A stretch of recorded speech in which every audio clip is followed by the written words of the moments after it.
Welcome बच्चों। आज हम स्टार्ट करने वाले हैं ग्रेड 10th मैथ्स का चैप्टर नंबर 2 जिसका नाम है पॉलिनोमियल बहुपद। ठीक है, तो बहुपद हमने 9th क्लास में भी पढ़ा था और जब हमने पढ़ा था तो हमने बताया था कि ये 10th क्लास में भी आने वाला है।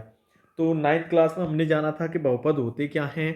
ठीक है, डिग्री ऑफ पॉलिनोमियल, बहुपद की घात क्या होती है ये पढ़ा था हमने। टाइप्स ऑफ पॉलिनोमियल पढ़े थे, बेसिस ऑफ टर्म्स और बेसिस ऑफ पावर्स पढ़े थे ये तीनों, और वैल्यू ऑफ पॉलिनोमियल, ये सारी चीज़ें हम 9th क्लास में पढ़ चुके हैं। तो इनका एक बार थोड़ा सा क्विक रिकैप कर लेते हैं क्या थे बहुपद। तो शुरुआत करते हैं बहुपद से कि बहुपद क्या थे। ठीक है, तो देखते हैं बहुपद कैसे बनता था। 9th क्लास में हमने क्या सीखा था वो देखते हैं। तो नंबर 1 सबसे पहले हम सीखते हैं बहुपद क्या था और बहुपद बनते कैसे थे। बहुपद यहाँ बहुत सारे पद होते हैं। पद क्या होते हैं? पद जानने से पहले हमने बताया था वेरिएबल और कांस्टेंट। वेरिएबल और कांस्टेंट, वेरिएबल और कांस्टेंट, चर और अचर। जहाँ चर और अचर दोनों एक साथ लिखे होंगे वहाँ एक टर्म्स बनेगी, एक पद बनेगा। ये होती है टर्म्स, या फिर इसको बोलते हैं पद बनता है। जहाँ चर और अचर एक साथ लिखे होते हैं वहाँ एक टर्म्स बनती है, पद बनता है। अब इसको भी बहुपद कहेंगे। इसके बीच में प्लस माइनस की कोई भी संक्रिया लगा दो, ठीक है, तो ये भी बहुपद होगा। बहुपद को पी ऑफ एक्स से दिखाते हैं, पॉलिनोमियल ऑफ एक्स। अगर एफ का फंक्शन है तो यहाँ भी एक्स आएगा फिर। ठीक है, तो ये होता है बहुपद। बहुपद में पद कई सारे हो सकते हैं, एक पद भी हो सकता है, बहुत सारे पद भी हो सकते हैं। पद क्या होते हैं? जहाँ चर और अचर दोनों एक साथ लिखे हों। चर अचर काउंटिंग्स और ABCD अगर दोनों एक साथ लिखी है ना तो उसको टर्म्स बोलेंगे, उसको पद बोलेंगे। और जो हम पद होते हैं उसी को बहुपद कहते हैं। पदों की संख्या अगर आप बढ़ा दोगे तो वो बहुपद बन जाएगा। बहुपद के टाइप्स हो जाएंगे, जहाँ एक पद होता था उसे एक पदी, जहाँ दो पद हैं इसे दो पदी, जहाँ पर तीन पद हो जाएंगे उसको त्रिपदी, ऐसे ही करके बहुपद बनता था।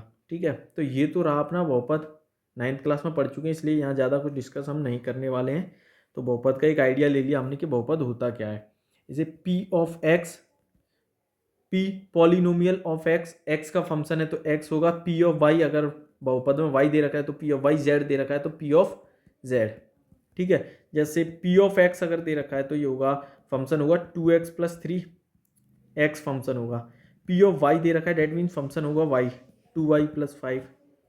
P ऑफ z अगर दे रखा है तो 3z+5, कुछ भी हो सकता है फंक्शन। तो ये तो रहा अपना बहुपद कि बहुपद क्या होता है। डिग्री ऑफ पॉलिनोमियल समझते हैं। अब हमें क्या समझना है? पॉलिनोमियल्स हो गए हमारे, बहुपद। डिग्री ऑफ पॉलिनोमियल, बहुपद की घात क्या थी, अब हम वो समझेंगे। तो अब नंबर 2 पे हम देखने वाले हैं बहुपद की घात।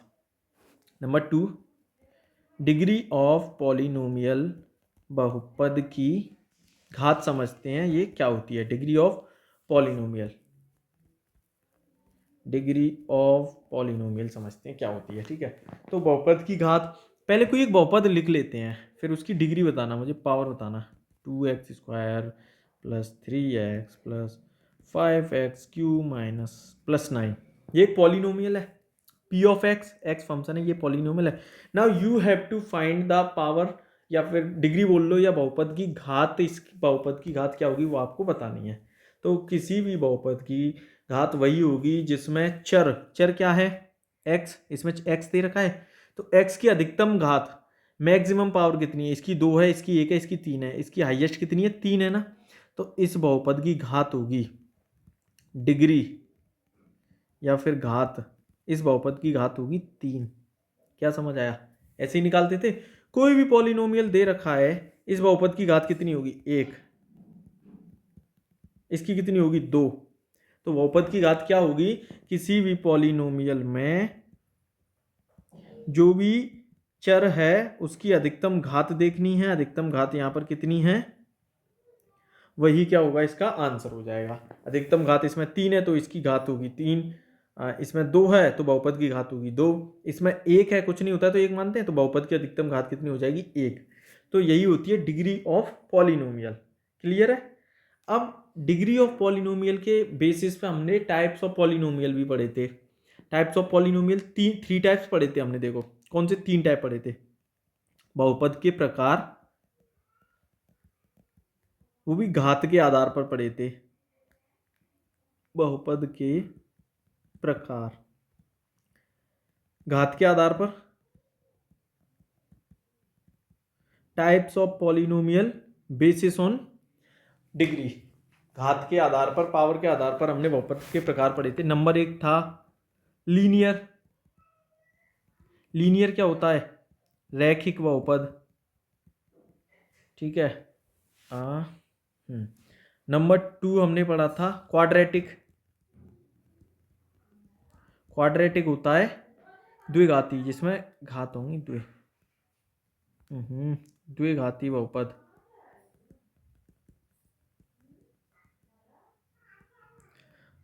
नंबर 3 हमने पढ़ा था क्यूबिक, त्रिघाती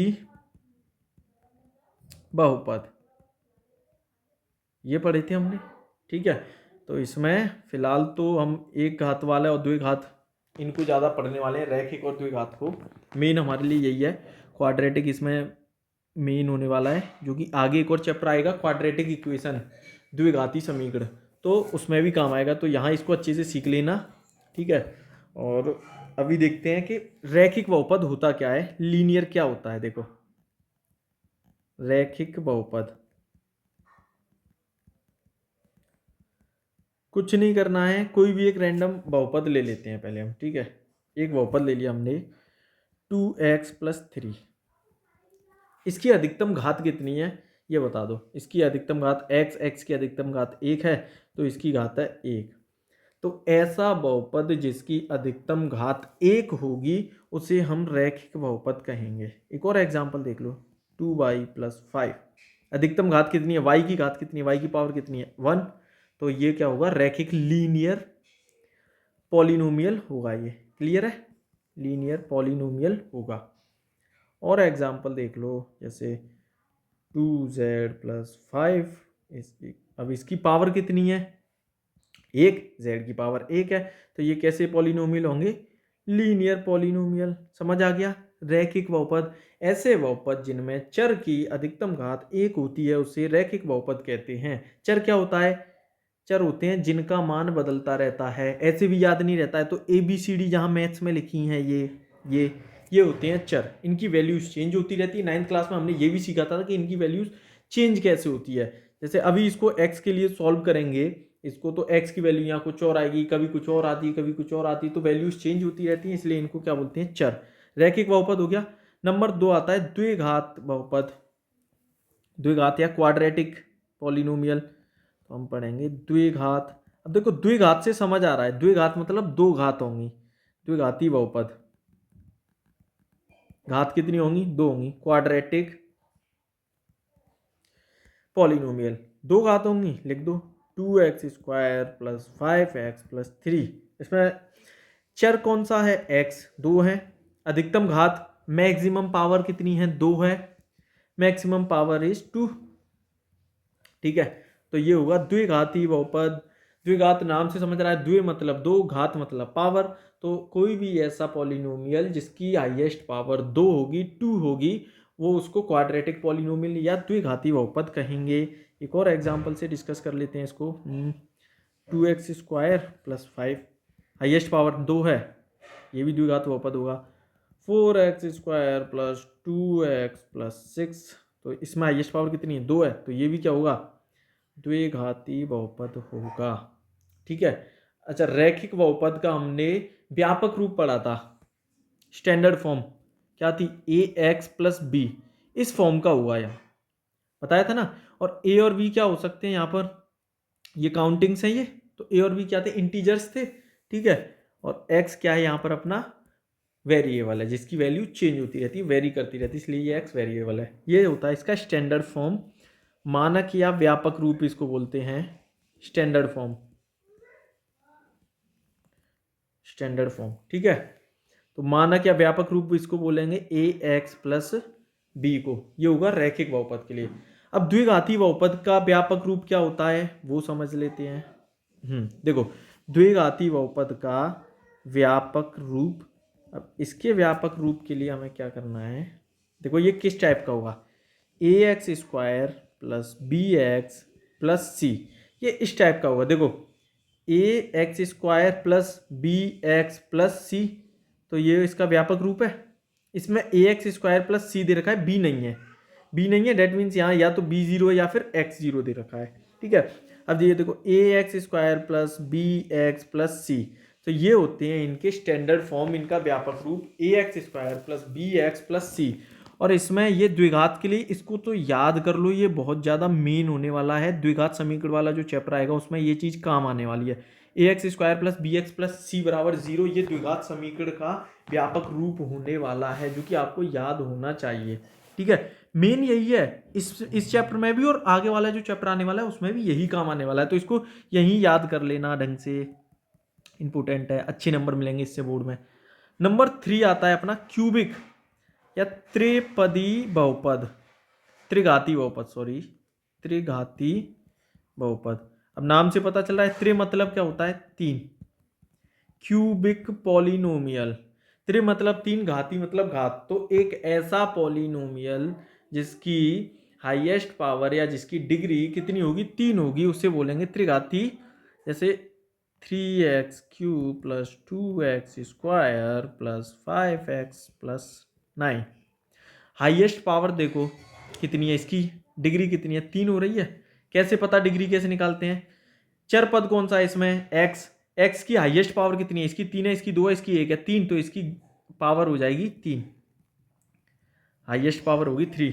तो ये हो गया त्रिघाती क्यूबिक पॉलिनोमियल, ठीक है। एक और एग्जांपल ले लो, 2x cube plus 5x square plus 9, highest power x की 3 है, तो ये भी कैसा होगा, त्रिघाती होगा, ठीक है।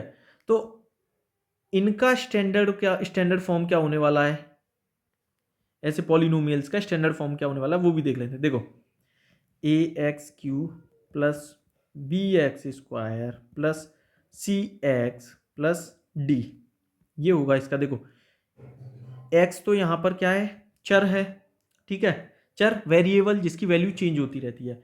ए बी सी डी ये होते हैं अपने कांस्टेंट बोल लो या फिर इनको इंटीजर्स बोल सकते हैं। अब देखो a x cube plus b x square plus c x plus d, तो ये होगा इसका standard form.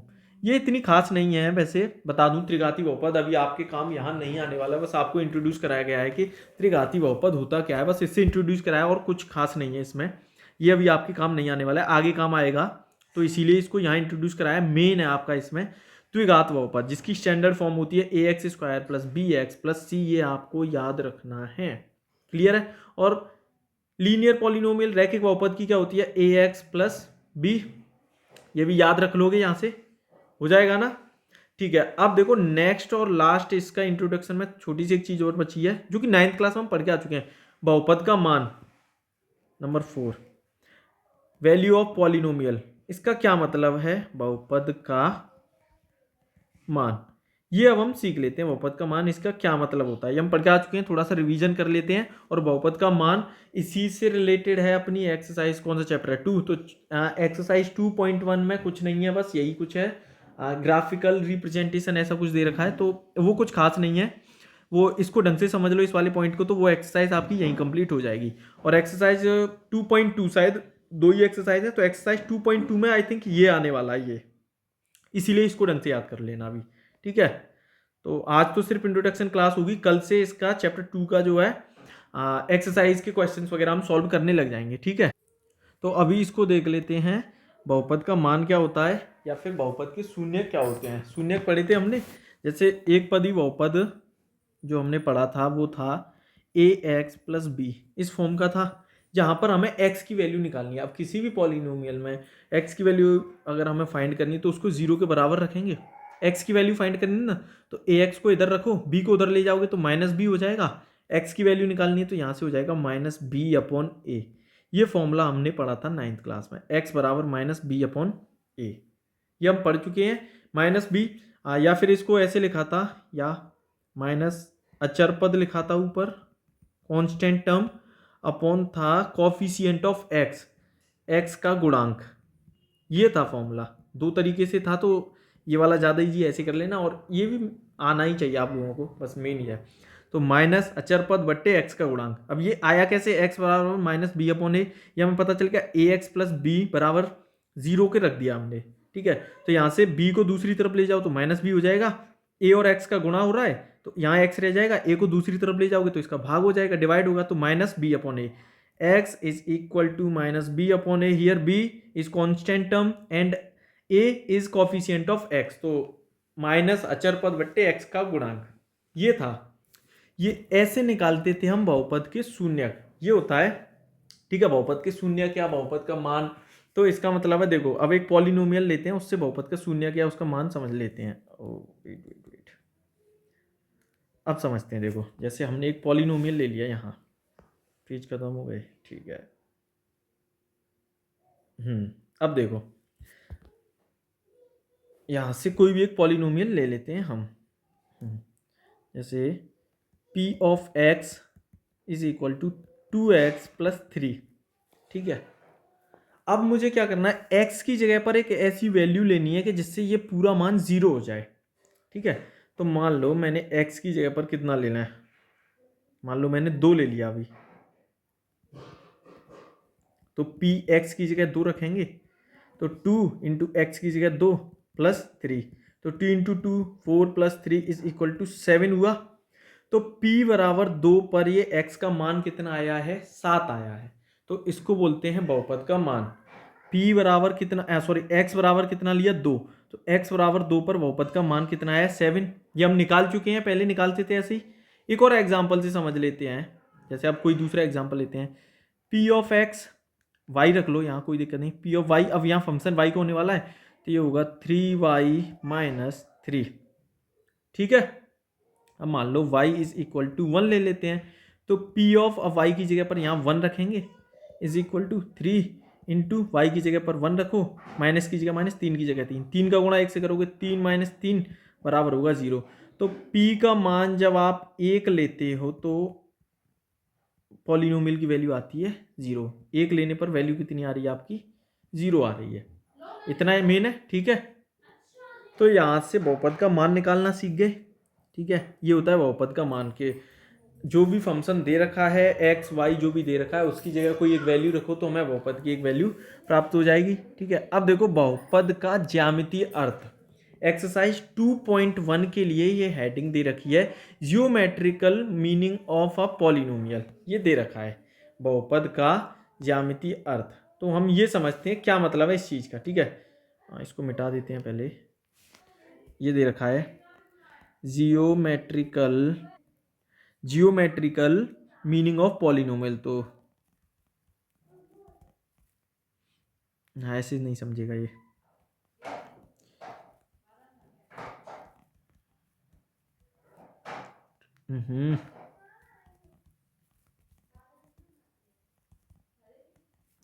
Geometrical meaning of polynomial, ये हमें अब सीखना है। इसके लिए जियोमेट्रिकल मीनिंग ऑफ पॉलिनोमियल हमें सीखना है एक्सरसाइज 2.1 के लिए, ठीक है। तो इसको हिंदी में बोलेंगे बहुपद के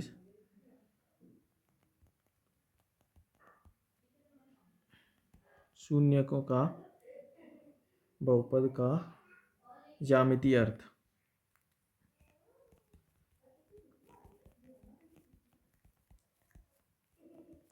बहुपद का ज्यामितीय अर्थ, ठीक है।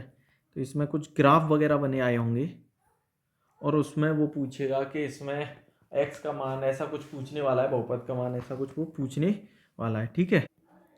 अब इसको देखते हैं, ठीक है। Geometrical meaning of zeros of polynomial, बहुपद के शून्यकों का ज्यामितीय अर्थ।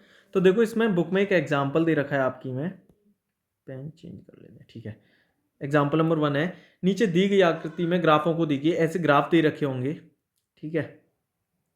और प्रत्येक में y बराबर पी एक्स है, जहाँ पी एक्स एक बहुपद है, ठीक है, का ग्राफ है। ग्राफों में प्रत्येक के लिए पी एक्स के शून्यकों की संख्या ज्ञात कीजिए।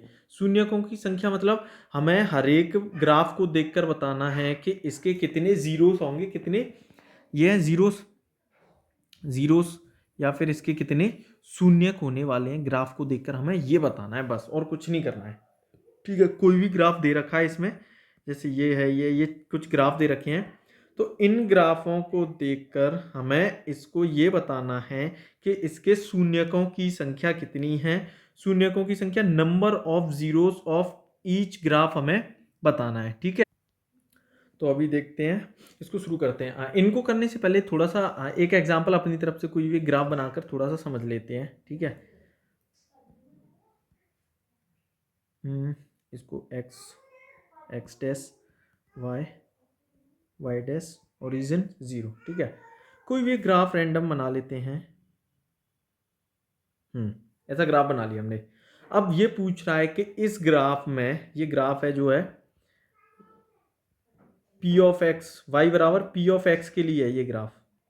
ठीक है, इसके लिए ये ग्राफ दे रखा है, मतलब इसमें एक्स का फंक्शन है, पी ऑफ एक्स लिखा है ना, पॉलिनोमियल ऑफ एक्स, तो एक्स का फंक्शन है। तो अब हमें क्या करना है, देखो पहले ये मेन चीज है, इसमें P of ex that means ये एक्स का फंक्शन दे रखा है, तो जो भी पॉलिनोमियल होगा वो 2x plus 3x² plus 5x ऐसे होने वाला है। उसमें x फंक्शन होगा, y नहीं होगा, सिर्फ x फंक्शन होगा, इतना याद रखना है। अब ये पूछ रहा है कि इस ग्राफ के शून्यकों की संख्या ज्ञात करिए या find the number of zeros. तो देखो ये ग्राफ एक्स एक्सिस को कितनी बार कट करता है, एक्स एक्सिस ये है, देखो कितनी बार, 1 2 3 4 5 बार कट कर रहा है। तो इसके शून्यकों की संख्या, इसके शून्यकों की संख्या होगी 5। बस और कुछ नहीं करना, ना ग्राफ बनाना है ना कुछ और करना है, बस आपको सिंपल सा इतना करना है। कोई भी ग्राफ दे रखा है उसमें पूछ लेगा, वो पी ऑफ एक्स के लिए बात कर रहा है ना, अगर एक्स के लिए बात कर रहा है तो आपको ये देखना है इस ग्राफ में ये लाइन जो है एक्स एक्सिस को कितनी बार कट कर रही है, कितनी बार टच करती है, 1 2 3 4 5। तो इसके शून्यकों की संख्या, नंबर ऑफ जीरोस जो है 5 होने वाला है और कुछ नहीं है। आया समझ में? एक और ग्राफ देखते हैं, उससे और समझेंगे।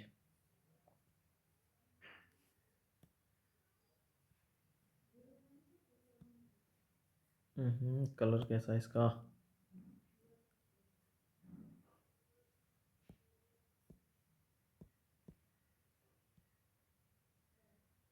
बन क्यों नहीं रहा ये? ठीक है चलो, दूसरा ग्राफ लिया हमने, वही एक्स एक्सिस होगा यहाँ, एक्स एक्स डैश, और ये वाई वाई डैश होगा, ओरिजिन पॉइंट होगा। अब इसमें बताना है शून्यकों की संख्या for polynomial of P of x, x का फंक्शन है, तो देखो एक्स एक्सिस को ये लाइन कितनी बार कट करती है, 1 2 3। तो शून्यकों की संख्या या नंबर ऑफ जीरोस जो है होने वाली है यहाँ पर 3। सिंपल है, ग्राफ को देखना है और देखकर सिर्फ इतना बताना है कि इस ग्राफ में ये लाइन जो है एक्स एक्सिस को कितनी बार कट करती है, वह जितनी बार कट करेगी वही उसके नंबर ऑफ जीरोस या शून्यकों की संख्या होगी। इतना क्लियर है? अगर इतना क्लियर है तो देखो आगे, देखो एग्जाम्पल नंबर 1 में पहले वाले ग्राफ को देखो एक बार। इसमें देखो एक्स एक्सिस को ये लाइन कितनी बार कट कर रही है, एक ही बार कट कर रही है, तो हम लिखेंगे यहां शून्यकों की संख्या 1 है, क्योंकि यह लाइन, यह रेखा एक्स एक्सिस को एक बार कट करती है। यहां नंबर ऑफ जीरोस देखो कितना है, कैसे पता चलेगा, ये जो पैराबोला लाइन बनी हुई है इस लाइन पे देखो आप कि ये लाइन एक्स एक्सिस को, एक्स अक्ष को कितनी बार कट करती है, 1 2। तो यहाँ पर नंबर ऑफ जीरोस या शून्यकों की संख्या जो है 2 होने वाली है। इसमें देखो 1 2 3, तो यहाँ शून्यकों की संख्या 3 होने वाली, नंबर ऑफ जीरोस 3 होने वाला है। इसमें देखो एक्स एक्सिस को कितनी बार काट रहा है, 1, तो नंबर ऑफ जीरोस होगा यहाँ पर 1। क्लियर है? अब देखो इसमें देखो सिर्फ एक ही बार टच करेगा, ये एक पॉइंट पे ही टच करता है, शून्यकों की संख्या होगी यहाँ पर भी 1। यहाँ 1 2 3 4, 4 से ज़्यादा नहीं है ना, तो इसमें शून्यकों की संख्या होने वाली है 4। क्लियर है कैसे कर रहे हैं? ग्राफ को देखना है और बस ये बताना है कि इस ग्राफ में, इस ग्राफ वाली लाइन ने एक्स एक्सिस को कितनी बार टच किया है, और ये आपकी एक्सरसाइज 2.1 कंप्लीट भी होगी इसी के साथ। ठीक है, तो अगली वीडियो में 2.1 के सॉल्यूशन दे देंगे। अगर आपने ये वीडियो ढंग से देखी है, इसको ढंग से पढ़ा है, तो एक्सरसाइज 2.1 आप खुद से ही कर लोगे। बाकी सॉल्यूशन हम डाल देंगे, वहाँ से आप अपने आंसर्स वगैरह जो है मैच कर लेना, कुछ डाउट हो तो वहाँ से क्लियर कर लेना। ठीक है।